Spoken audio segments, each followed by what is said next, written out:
बिस्मिल्लाहिर्रहमानिर्रहीम। आज हम पढ़ेंगे oogenesis, रिप्रोडक्टिव सिस्टम के सिलसिले में फीमेल रिप्रोडक्टिव सिस्टम जो हमने पिछला टॉपिक स्टडी किया था उस सिलसिले में हम ये पढ़ेंगे। तो oogenesis को बाय डेफिनेशन अगर हम देखते हैं, oogenesis का मतलब है एग का बनना, ओवरी के अंदर एग का बनना। ओ मीन एग और जेनेसिस मीन बनना। इसको हम दो हिस्सों में डिवाइड करेंगे। ये एग बनने का अमल जो है दो, एक बिफोर बर्थ है और बिफोर बर्थ और फिर आफ्टर बर्थ। यानी पैदाइश जो है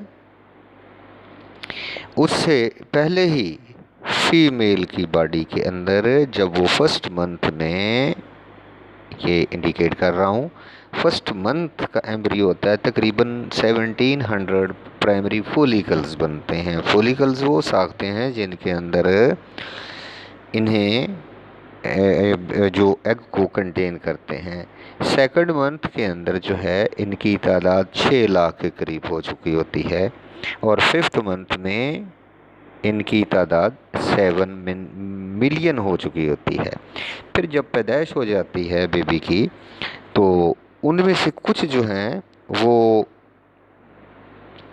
पैदाइश के वक़्त इनकी तादाद 2 मिलियन होती है और फिर यहाँ से लेकर यहाँ तक टिल पबेरिटी जो है, जवानी तक, फीमेल के अंदर इनकी तादाद जो है वो बाकी रह जाती है, सिर्फ 60 से 80 हज़ार रह जाती है। और उनमें से भी जो 500 फोलिकल्स हैं उनको ही आगे मैच्योर होने का मौका मिलता है फीमेल की पूरी लाइफ के दौरान। क्योंकि इतनी ज़्यादा तादाद होती है तो उसके बाद के दौरान जो है सिर्फ 500 ही आगे मैच्योर हो पाएंगे। तो oogenesis के बनने को हम तीन स्टेजेस में डिवाइड करेंगे। पहला है मल्टीप्लिकेशन।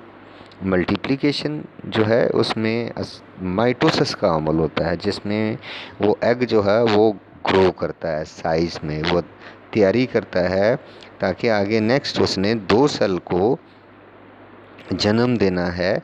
एक प्राइमरी oocyte होगा और दूसरा जो है वो फर्स्ट पोलर बॉडी होगा। तो उसके बाद दूसरी स्टेज आती है ग्रोथ, यानी वो उसमें और चेंजेस आएंगी। वो चेंजेस के दौरान जो है वो रेडी होगा दूसरे डिवीज़न के लिए, जैसे हम मियोसिस का नाम देते हैं। वो मियोसिस जो है असल में मैच्योरेशन होती है, यानी उसमें एग जो है मियोसिस के अमल से गुजरकर पूरी तरह मैच्योर होता है, वो फर्टिलाइज होने के लिए बिल्कुल रेडी है। तो इसको हम देखते हैं, इस डायग्राम में देखते हैं, इधर समझते हैं कि ये अमल कैसे होता है। तो ये ओगोनिया है, ये वाला इब्तदाई, ये ओगोनियम है। ओगोनियम को कौन बनाता है? ओगोनियम को ओवरी के जर्म सेल्स बनाते हैं। और वो जर्म सेल, इधर हम ये देखते हैं कि ये ओवरी की डायग्राम है। तो ये वाले सेल्स जो हैं, ये सारे जो सेल हैं ओवरी के साइडों में पड़े हुए, इन्हें हम जर्म सेल का नाम देते हैं। इनसे ओगोनियम जो है हमारा ये डेवलप होगा। तो ओगोनियम के अंदर जब ये अमल शुरू होता है तो साथ साथ ये हम इधर भी देखते हैं, ये सारा अमल जो है ये फोलिकल के अंदर हो रहा है। ये इसे प्राइमोर्डियल फोलिकल का नाम देते हैं। प्राइमोर्डियल फोलिकल, ये फोलिकल के सेल असल में एग को खुराक दे रहे होते हैं। तो इसमें चेंजेस आएंगी। ये ओगोनियम के अंदर माइटोसिस का अमल होगा और ये साइज में कुछ बड़ा हो जाएगा। ये वाला हिस्सा जो है ये साइज में बड़ा हो जाएगा। अब इसे हम प्राइमरी oocyte का नाम दे देते हैं, यानी ये आगे मियोसिस करने के लिए बिल्कुल तैयार है। यहाँ तक का अमल जो है ये सारा बिफोर बर्थ से पहले तक का अमल है। और ये प्राइमरी oocyte जो है ये मियोसिस की प्रोफेज 1 में ही अरेस्ट हो जाता है। प्रोफेज 1 तक ये अमल चलता है, उसके बाद ये अमल ख़त्म हो जाता है।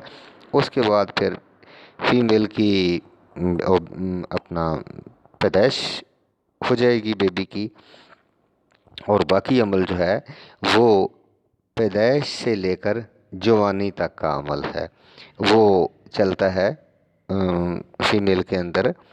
और उस अमल के दौरान क्या होता है, वो प्राइमरी oocyte जो है वो चेंज हो जाता है, उसमें तब्दीली आती है और वो सेकेंडरी oocyte बनाएगा, यानी उसमें मियोसिस का अमल होगा।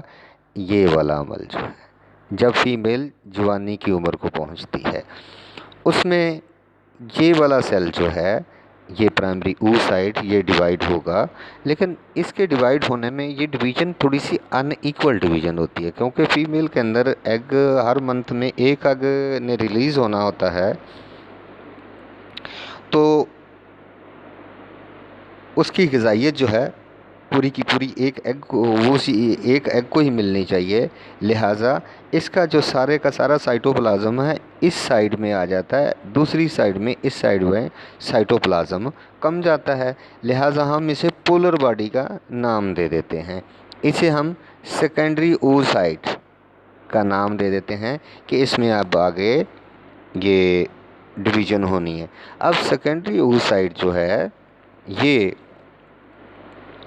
जब निकलता है, बनता है, तो उस वक़्त तक ये प्राइमोर्डियल फॉलिकल जो सेल थे ये वाले, ये इनके गिर्द मज़ीद सेल्स की तह बनती है। इन्हें हम प्राइमरी फॉलिकल का नाम दे देते हैं, फिर इन्हें हम ग्रोइंग फॉलिकल का नाम दे देते हैं।